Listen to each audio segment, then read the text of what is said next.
love Thank that. Although, know all those, that's wonderful. So, let's see here. Good evening, everyone. It is Tuesday, June 17th, 5 p.m. And I'd like to call to order the Arts, Parks, Libraries, and Entertainment Committee. And I will call the roll. I am present. Councilmember Bradford. Here. Cap. He'll be here in a few minutes, I'm sure. Eastlick. Here. Ewing. Yep. Hancock. Lee. Stiles. Present. Taylor. Vice Chair Vo she's outside. She's in the I'll wait till she gets chamber. in here, yeah. And then Councilmember Welsh. Yep. We have a quorum. So we don't have anyone signed up for public comment, so we will move through that. We do have several items on the agenda, and I can take them up individually or put them on the consent. Does the... I say consent. Okay, Consent, wonderful. please. We are going to move these items on consent. We do have guests here today, but we'll have more time to hear from Parks. But Anna, if there's something you want to share with individual committee members, you may be able to do that, but thank you for being here today. There's Vice Chair Bo. We'll make sure that mark her present. So these items will be on consent unless someone removes one. Item number 1, RS 2025-1309, a resolution approving Amendment 1 to grant contracts with free nonprofit organizations for the provision of free and high-quality out-of-school programs through the Nashville After Zone Alliance. Item number 2, RS 2025-1310, a resolution accepting an in-kind grant from the Friends of Warner Parks to Metropolitan Government acting by and through the Metropolitan Board of Parks and Rec to fund the next phase of improvements in the Warner Parks. Item number 3, RS 2025-1311, a resolution accepting an in-kind grant from the Friends of Shelby Park and Bottoms to the Metropolitan Government acting by and through the Metro Board of Parks and Rec to fund bus rentals for the summer enrichment programs at the Kirkpatrick, East, and South Englewood Community Centers to visit Shelby Park Bottoms. Item number 4, RS 2025-1312, resolution accepting an in-kind grant from the Friends of Shelby Park and Bottoms to the Metropolitan Government acting by and through the Metro Board of Parks and Rec for directional signage, informational signage, map kiosks, invasive plant management, and native plant installation. Item number 5, RS 2025-1313, a resolution accepting an in-kind grant from the Middle Tennessee Pony Club to the Metro Government acting by and through the Metro Board of Parks and Rec to fund the installation of a grass riding surface to Percy Warner Park. And then we do have some late filed resolutions that we can also add to the consent calendar. Yeah, you can add consent if you want. So I will continue to read those and folks can bump those if needed.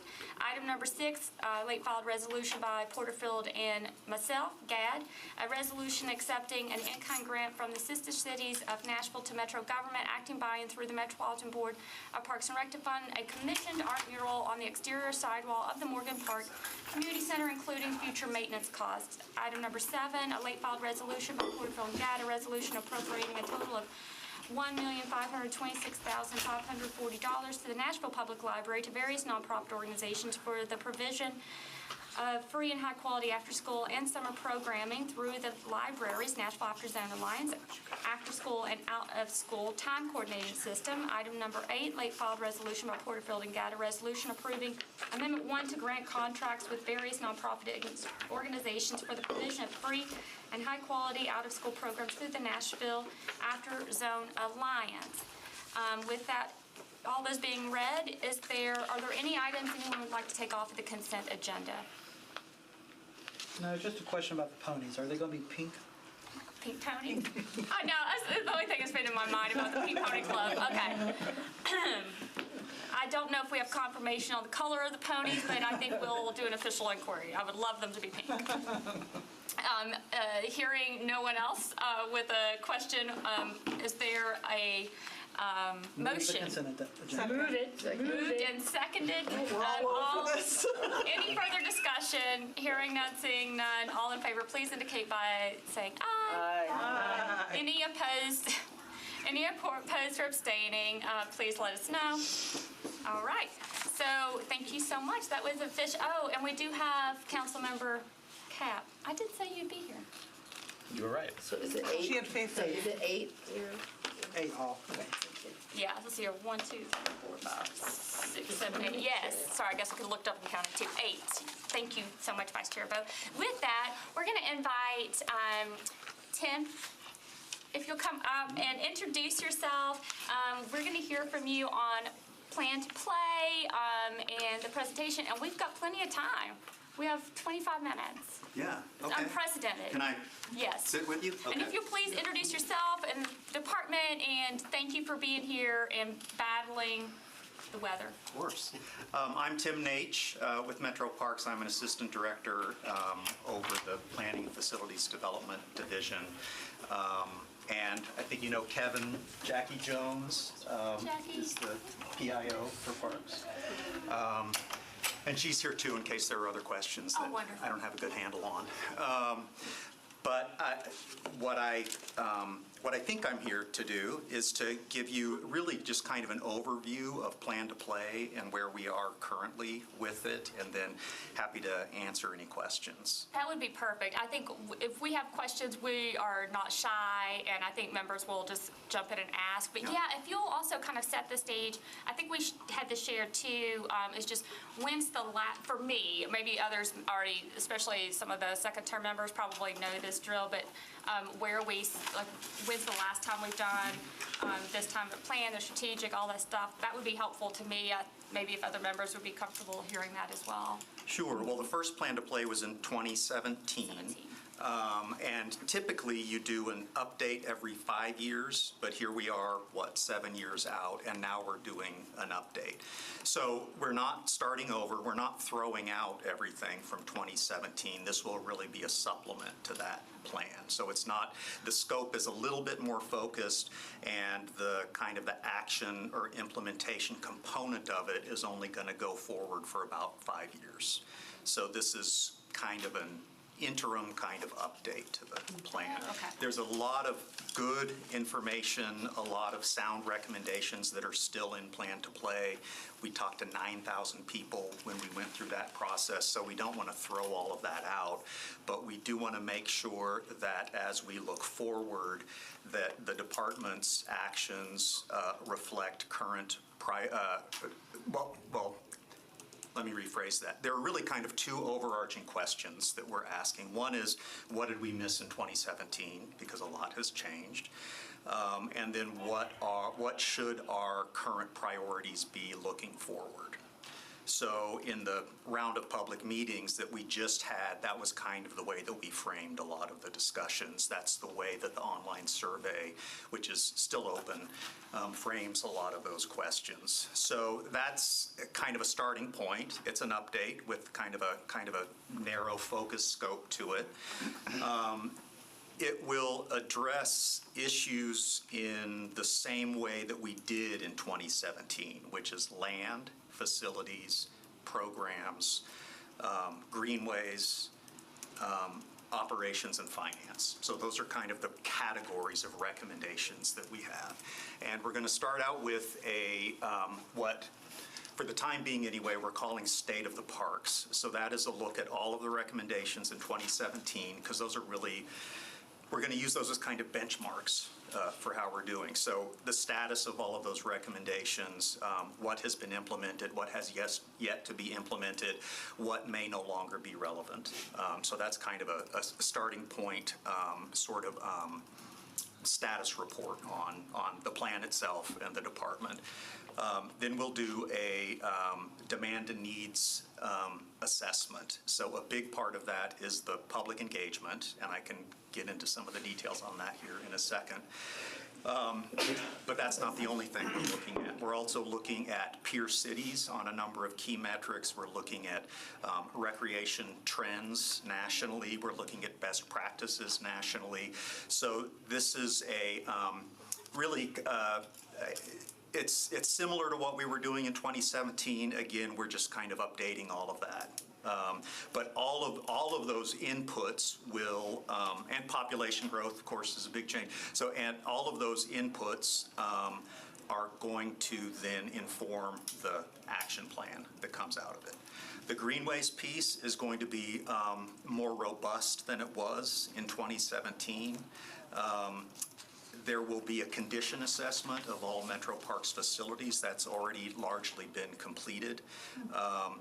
And then the action plan component itself. So that's sort of the kind of an outline of what the ultimate master plan deliverable will be. Right now, by contract, the date that we would like to be able to release this thing is in March of 2026. So that's what I'm saying publicly, and although this is a public session, I'm hoping that we can compress that a little bit. That's my goal. And by the way, I've only been involved in this process for a couple of months. I recently came back to the Parks Department and have kind of assumed this role along with Cindy Harrison, who's the Assistant Director over the Greenways Division, so we're co-leading this process. Okay. I'll stop there for a minute, see if there are any. Are there any questions, Council, Vice Chair Bo? Thank you so much, Chair. Thanks, Tim, for being with us tonight. How many people have filled out the survey to date? As of this weekend, there over 800 people had filled it out. Okay. And then do y'all have a goal? Like, are you trying to get 9,000 or 10,000? For it to be statistically valid, we need 600 people, so we've already crossed that threshold. We're going to keep the survey open until the end of July, which is kind of an unusually wide window for participation. But so far, we've found that the receptiveness to it has been very good. We're feeling good about 800 people 2.5, 3 weeks out. So we will continue to promote the survey, and then it sounds like maybe you've looked at it, then there's also an interactive map where you can make comments about specific sites or locations countywide. Yeah, and then we saw that you had many, sessions in June. Are you planning to have any in July? And then are you doing any specific work? Will you have team, or if a council member wants to have it at their meeting or their town hall, would someone from the parks team come out? So we're not planning any more public meetings in this phase of the work. We'll come back to the public this fall, and we don't have exact dates on that, with some preliminary findings and recommendations. And, we've had internal discussions about responding to specific requests from council members, and of course, we want to be responsive.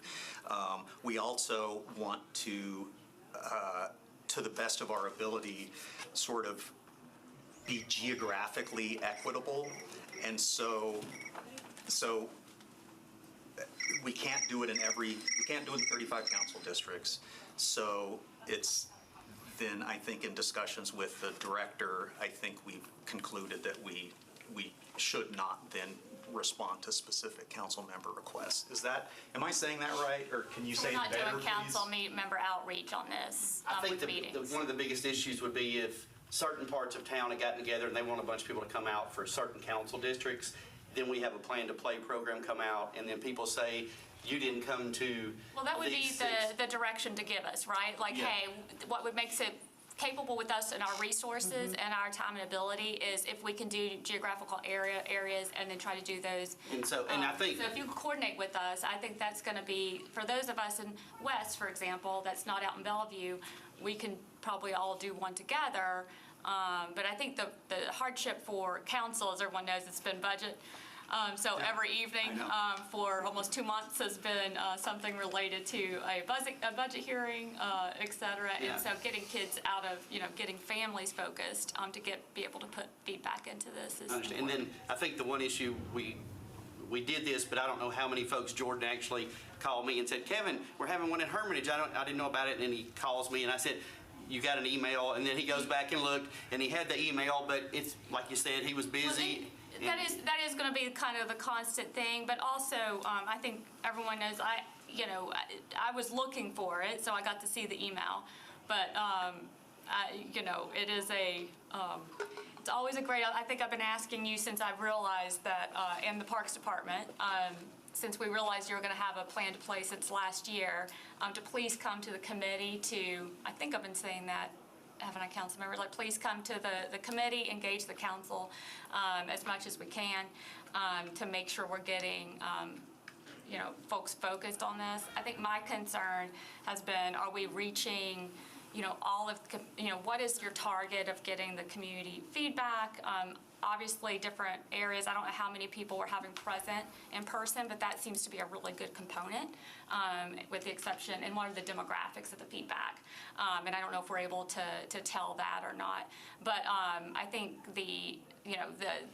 so if it needs to be, the direction is like, hey, we have capacity to do a couple of more, communicate that with us so we can coordinate as council members with, through the council office. We'll do it, properly through Sunshine. And I think what I can do is I talk with the director and we can Yeah. kind of see if it's possible. For all of y'all we did one north, region south, east, and west, and then one at the office downtown. So we tried to cover, we had 5 and we tried to cover the whole county. Obviously, some of you still feel like, you need to have some more. We're trying not to go, like he said, if you start going to all 35, we don't have time, obviously. We have to do two a week for the next. I don't think you've had 35 individual council member requests, so that's probably not it. So No, maybe, and to be honest with y'all, we've had 2 requests to come to their districts while the 5 were going on. We sent those 2 council members to one of the 5 that was in their area just so they knew. Yeah. So I just want to make sure y'all knew Yeah. that. So.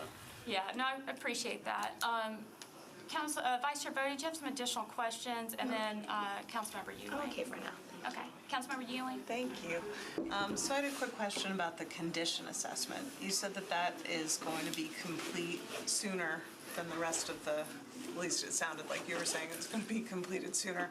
Will we have access to it sooner, just to see what the I would have status is? to double check with the assistant director over maintenance to see what that timeline is. Some portions of it have already been completed, and I would have to follow up to see what the timeline is on final completion. Okay, Now, that would be great to And to follow up have on that, I access think to. that'd be great if the sooner we can get that, because this fall we'll be putting in our CIBs. Exactly. And so it could help parks if we know that we have parks that need some kind of capital maintenance or improvement. Yeah, 'cause then we we can add that to our amplify that. CIB. Yeah. Yeah. I will tell you that the number that we have been using in the public meetings and on the surveys, because we want to communicate that to the public, that this is part of the challenge, is we all want the park system to grow, but we have this deferred maintenance backlog. So what should the appropriate balance be between protecting existing assets and investing in growth? So the current estimate of total deferred maintenance is $215 million. And as y'all know, if y'all didn't know, our budget's only $75 million. So. Oh, yeah, Ish. We're painfully aware. Yeah. Yeah, I was gonna say, and I think we were able to receive the deferred maintenance list last year, I think. It was earlier this year. Earlier this year? Okay. And so appreciate the work on that to be able to get, I think some funds some of the costs were probably listed on that too. And I said then, and I'll just say it again, that I think for any of us, the priority needs obviously to be anything that impacts life safety. Like the last time we talked about the deferred maintenance list, there were some items that I think alarmed many of us. And so we want to know what we need to push in that CIB so that we can get it through. Thank you. We'll Yeah. follow up with you on that. Yeah, and I think that's the thing too, is like, so when we're able to to receive that data and feedback, that allows us to kind of start pushing. I know Monique shares those concerns. Are there any more questions from council members? I think the one thing I'm gonna just circle back on, hopefully not harping on, but circle back on, it could be either way. It can sound either way. What is the number of folks you've had present during the in-person gathering since you've wrapped those up at each? What's about the? I'd say it's been middling. We've had, maybe an average of 20 people or so at the meetings, and Yeah, that's what I was afraid of. Yeah. That's not awesome. We would love to have more people there. We have promoted the online survey and the meetings in tandem together. We've had a great response on the survey. We've had a tepid response in the public meetings. And I think that's the larger concern about the in-person meetings and the need to what I was wondering, and I know you'd also wonderfully requested feedback back about additional community organizations that may have additional, outside of a news, the ability to communicate is probably through a newsletter, through being able to post something online on the government site, and then through social media. Like, that is number one outlets, right? That and any other media, earned media, free media that wants to take that up. And unless I'm missing something, those are typically your outlets for communication. And so sometimes, I think many of us have groups and organizations that are in communities, and now that we're kind of back, hopefully we've moved through a budget and we're able to, focus on additional community stuff we can get. I'll make sure I recognize you, Ms. Jackie. Getting people present to see and hear and engage, I think is incredibly important. We're talking about our parks, and out of those, 20 people present per minute, like, how do we have a sense of demographics? We didn't track the demographics, so it would be purely anecdotal. On the survey, any demographic information is voluntary, Yeah. and we haven't begun to evaluate that Yeah. yet. What my concern is, just to be transparent, is that everyone probably looks like me. I'm sure dark-haired as well, and glasses, and light-colored eyes. But the point is that making sure we actually have communities that don't typically get represented in their voices, and start making that as a practice. So I appreciate the reply about having the online survey in Spanish and in Arabic. But having the ability to approach all communities is incredibly important. And sometimes that takes community partnerships, and that's where council members can really come in. It might be faith communities that we have outreach in, maybe, just sharing to our own neighborhood association listservs, which I know there's 8 active ones in my district. I know everyone's got leaderships and groups. So that's incumbent on us to get that information out. So when we can be a partner, we can do that. And is there a reason Director Harrison isn't here today as a co-part of this? Was she co-leading this? She is. Okay. I don't know. Okay. Yeah.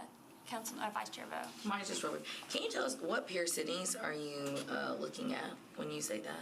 In 2017, we did Austin, Charlotte, Denver, Portland, and Louisville.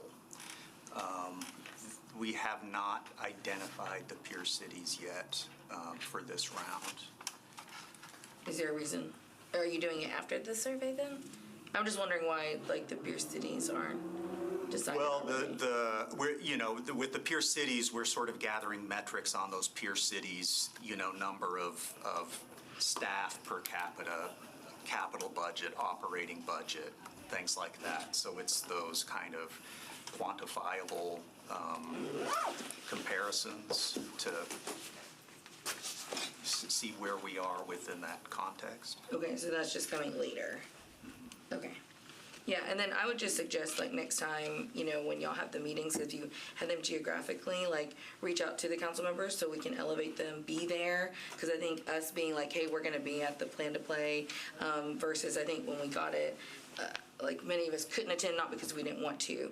But I know when I shared it out, my constituents wrote me and said, thank you for sharing it. I filled out, I did my input. So I think that's something we do want to support you all as well. And Was then there ever any effort to go to the media as well to ask our local TV and radio to help put it out? Jackie, do you I'm sorry, I want didn't to hear give an the question. overview of the...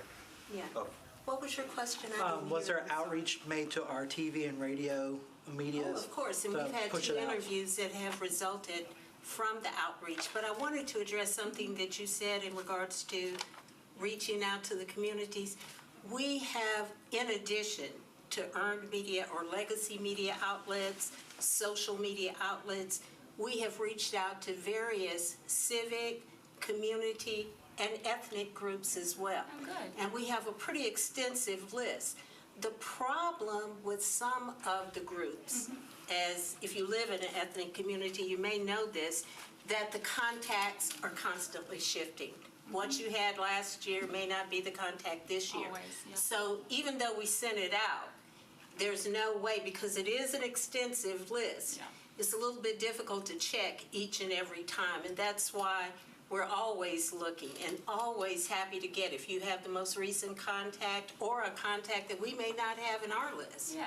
Let us know. Absolutely, and I think that's where we can be more partners, so anytime you can kind of get to us a little as soon as possible. Now we've got the survey information, so we can do that, right? There's always individuals with each community that are the leaders, and that there are the ones that are the trusted resources, so folks making that connection, as you know, makes a difference. And I thank you for, Tim, you had, and probably from Jackie, had shared information that I was able to share on News Channel 2, trying to get information out about Plan to Play. So if you can share a couple of those news reports with us, we can share those out in links in our newsletters. That way, just information we can get out, that would allow us to share additional information. And just, I'm just begging to use this as a resource for outreach in the community. And I know you've been responsive as soon as I brought that up. But that's what I want to make sure that. I think we agree with you, because getting information out on the front end, what we're doing, it'll help all of us, and you also on the back end. That way people are saying, we didn't know anything about this, and why didn't we know? It would help us all to get it out on the front end. So. Yeah, so I appreciate that. I don't know if we've got about 4 more minutes left. So let me give you this rundown real quick, and I'll try to make it a minute or less. So we've sent this out. I went back and looked just to sort of review where we have touched bases. And we've sent this out. We have a newsletter, as most of you are subscribed to that.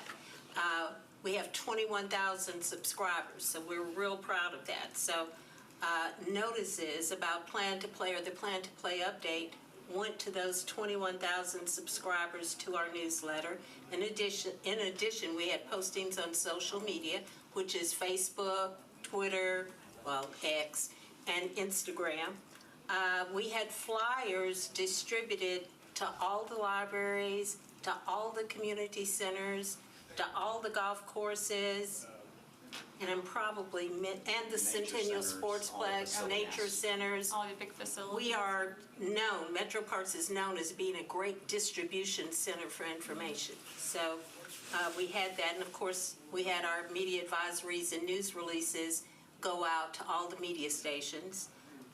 And then we had targeted mailings, and those targeted mailings were the groups that, the community groups, the ethnic groups, the civic groups, and so on. So I just thought that would give you some indication of what our outreach has been. Oh, that's great. Thank you. Thank you both for being here today, too. This is very, very helpful. And the next phase, it sounds like surveys are open until the end of July, and then, which is an incredibly long time. The one thing on the survey, I had a question. Is it one unique user per survey, or can folks do more than one survey? There's a methodology. I'm cautious to say, because Yeah. let me get an answer from our consultant that's going to be coherent. Yeah. Okay, And so even, I don't wing it. probably your consultant's answer is one that I may not fully understand, but that sounds great. I'm just curious. I haven't completed my survey yet, so I'm excited about the additional time, and just curious. If I had done it, I may have noticed. Yeah, on I there, believe so. that it can detect the device that somebody used to Sometimes things get complete really the smart survey, like that, so that's yeah. probably true. So, Right, but if they use a public library computer, wouldn't it? I mean, I'm just saying, hypothetically, but that's Yeah. what they can look at. If they see, a strangely high number of people, using a library computer. One thing, if I could just add, we're going to continue to promote that survey online. So maybe we could resend to you some of the Facebook and social media material. any of those things, if you'll get those over, and then any links that we can also just kind of pushing out to our neighborhood association, all that stuff, that allows us to also make sure we're doing our work, which is, we have work, I have work myself that I have to do, so it's about making sure we're also able to do that. And so I appreciate that, I know we're here at the end of time, but is there anything else that you all would like to highlight that you think would be really great for us to take away today? I know you've shared some incredible information. You've been wonderful outreach. Is there anything else we need to know before we'll probably hear from you, and just shortly, but also later this fall, probably more on some next steps? I don't think so. Well, let me say this We real know quickly. we'll be back. Yeah. If there's any organization in particular, especially an ethnic organization or an immigrant organization, please contact me and give me the correct contact or a contact. I am happy to include That's them in wonderful. anything that we send out. That sounds wonderful, and we'll make sure we get that word out to you. I was going to say, I only have a handful that you probably already have on your list. I may. It's a pretty big list. Yeah, I'm sure you do, and I'm sure that they could have also printed off information, put it in there, but just want to make sure. So appreciate that offer. So thank you so very much. Is there any other questions or anything? All right. With that, thank you so much for coming. Thank you for listening to me go on about a couple of the outreach aspects again. So thank you, and we look forward to hearing and seeing you in a little bit. Is there a motion to adjourn? So moved. Thank you all. Thanks.